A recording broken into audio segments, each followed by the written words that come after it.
Hello, dear students. Your exams will start from 15th Feb. You don't have much time for preparation. These are some very important and frequently and repeatedly asked questions and their answers from your book, VISTAS. So let us discuss. Here, question number 1. This question is from first lesson of your book, VISTAS, the last lesson. And the question is, what was French expected to be prepared with for the school that day? And the answer is French had started very late for school that morning. He feared facing his class teacher, M. Hamel, because he was expected to be prepared with his grammar lesson on participles, and he did not know even the first word about them, so he feared a scolding.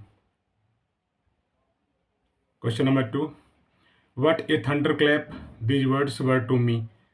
Which were the words that shocked and surprised friends? This question is also from last lesson. And the answer, when M. Hamel mounted on the chair and announced that he was there to teach his last French lesson that day, French was shocked and surprised. He felt very guilty for deliberately ignoring to learn his native language, and he suddenly developed a strange fascination, means attraction, for his language and his school.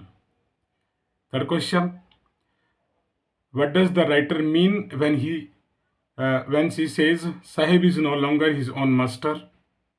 And this question is from second lesson, the lost spring. And the answer is, since Sahib now works in a tea stall, he is now bound to his master and feels a burden.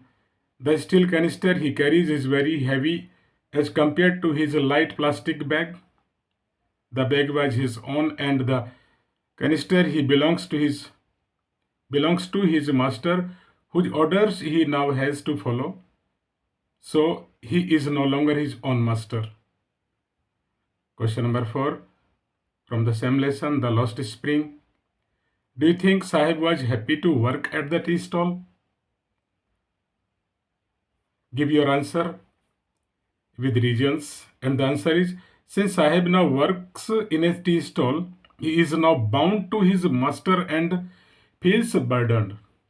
The steel canister he carries is very heavy as compared to his light plastic bag that he used for rag picking. The bag was his own, and the canister belongs to his master, whose orders he now has to follow, so he is no longer his own master. Question number 6. How is Mukesh's attitude towards his life different from that of his family? The question is from the same lesson, Lost Spring. And the answer, unlike his family, Mukesh insists on being his own master. He dreams to be a motor mechanic, which in itself is a daring thought because he wants to break away from the family's work of making bangles, wherein his forefathers have spent generations working around furnaces. Next, question number 7. What is Mukesh's dream? And do you think he will able to fulfill his dream? And the answer, Mukesh's dream is to learn to drive a car and become a motor mechanic. Okay, you have to learn two things. His dream is to learn to drive a car and become a motor mechanic. His dream is likely to be fulfilled because one can sense a kind of determination is in him to ensure the fulfillment of his dream. Though the garage is a long way from his home, he is willing to walk to learn despite the odds against him. Next, question number 8. What were the series of emotions and fears that Douglas experienced when he was thrown into the pool? What plans did he make to come to the surface? And this question is from the lesson Deep Water. And the answer is Douglas was frightened when he was thrown into the pool, okay, by a bully kind of boy. However, he was not frightened out of his wits. It means his mind was still working. While sinking down, he made a plan. He would make a big jump. When his feet hit the bottom, he would come to the surface like a cork, lie flat on it, and paddle to the edge of the pool. Question number 9. How did the instructor build a swimmer out of Douglas? The question is from the same lesson, Deep Water. The instructor built a swimmer out of Douglas piece by piece. For 3 months, he held him high on a rope attached to his belt. He went back and forth across the pool. Panic seized the author every time. The instructor taught Douglas to put his face underwater and exhale, and to raise his nose and inhale. Then Douglas had to kick with his legs for many weeks till these relaxed. After 7 months, the instructor told him to swim the length of the pool. Question number 10. Why was Adela happy to see the gift left by Peddler? And the question is from Rat Trap, the Rat Trap. And the answer is Idla. Okay, daughter of Iron Master. Idla was happy to see the gift left by the peddler as he had respected her faith in him. Idla had retained him in her house even after knowing his real identity, and he, in turn, had shown her that the guest she had honored was as honorable as the captain. The latent goodness of his heart had been awakened, and he had been able to overcome the bait of the rat trap. Question number 11. What brought about a change in the life of the peddler? Very important question, repeatedly asked in board examination. The question is from the lesson The Rat Trap. Idla's warmth, sympathy, and compassion brought about a change in the life of the peddler. He is touched by the kind treatment Idla gives him despite knowing his real identity. The latent goodness of his heart is awakened, and he actually behaves like a true captain. Question number 12. How did Gandhiji help the peasants of Champaran? And the lesson is from Indigo. At Champaran, the British landlords forced all the tenants to plant 15% of their holding with indigo and then surrender the entire harvest as rent. And this increased the misery of the poor tenants. But when synthetic indigo was developed and indigo plantation was no longer profitable, the landlords obtained fresh agreement from sharecroppers to pay them compensation for releasing them from the 15% arrangement. Gandhiji came into Gandhi came in at this time, and through non-violent civil disobedience, he forced the landlords to refund 15% of the compensation money to the peasants. 30 number question. Why did Gandhiji accept 25% compensation? And the question is from the same lesson Indigo. Gandhiji had asked the indigo planters for a 50% refund to the farmers, but they offered only 25%. Gandhiji still agreed to their offer because for him the amount of the refund was of less importance. More important was the fact that the planters had been forced to surrender part of their rights. So he agreed to their settlement. Question number 14. What was MRA and why it was welcomed at the Gemini studio? And the question is from Poets and Pancakes.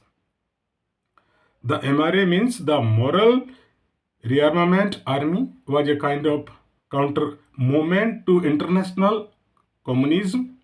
They were welcomed at the Gemini studios due to their political affiliations. The big boss of the studios, Mr. Vasan, literally played into their hands.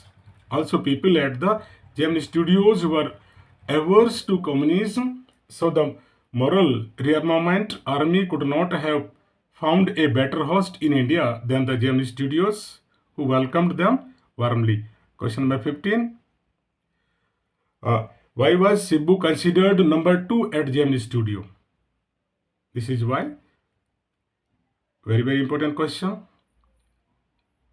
So, Cebu was a go-getter and made a position for himself in the studios by pushing his way to the forefront with flattery. Mr. Vasan was the boss at Gemini Studios and Cebu, his right-hand man, became the number 2 at Gemini Studios. Cebu used his entire creativity to his boss' advantage. He was a multifaceted genius, and if a producer was not satisfied, Cebu would come up with 14 alternatives. With Cebu around, filmmaking became a sheer pleasure. Moreover, Cebu gave direction and definition to Gemini Studios during its golden years. Now, this is question number 16. State the reasons for the huge success of the novel, The Name of the Rose. And this question is from the interview. And the answer is there is no one reason for the huge success of the novel The Name of the Rose. Umberto Eco himself calls its success a mystery. It is possible that this detective story that delved into metaphysics, theology, and medieval history interested the readers because the time in which it was written was most appropriate, neither a decade earlier nor a decade later. Now, question number 17. Why do most celebrity writers despise being interviewed? And the answer, this question may be asked like this. What are the views of writers like V.S. Naipaul and Lewis Carroll on interviews? So the answer of these two questions, celebrities such as V.S. Naipaul, Rudyard Kipling, Lewis Carroll, and H.G. Wells have openly shared their dislike for interviews. They believe that interviews are wrong and invasive because they believe that interviews can have a negative impact on their image and invade their personal space. Question number 18. Why was Sophie jealous of Geoff's silence? And the question is from Going Places. And the answer is Sophie's brother's hallmark is his silence. Sophie feels words have to be pressed out of him like a stone out of the ground. She is jealous of his silence and is very keen to enter the recesses of his mind. There is no much about her brother that Sophie only suspects because she has never really known anything about him. And this is question number 19. Why didn't Sophie want Jansi to know about her story with Danny Casey? And the question is from the same lesson. And Jansi told Sophie that Job had given her the news of her meeting with Danny Casey. Sophie cursed Job for telling Jansi this because it was meant to be something special between Job and her. It wasn't the Jansi kind of thing at all. Jansi was noisy, and now the whole neighborhood would come to know her story. And this is question number 20. What did Sophie tell Job about her meeting with Danny Casey? And the answer, Sophie told Job that she had met Danny Casey, the wonder footballer, as he was looking at the clothes in a shop's window. Casey came and stood beside her. Job did not believe her. Sophie then uh, went on to tell him that Casey had green and gentle eyes and he was not very tall. So these are 20 questions from your book. VISTAS. All the questions are very, very important. Okay, and these questions are asked in CBSE board examination frequently and repeatedly. Thank you.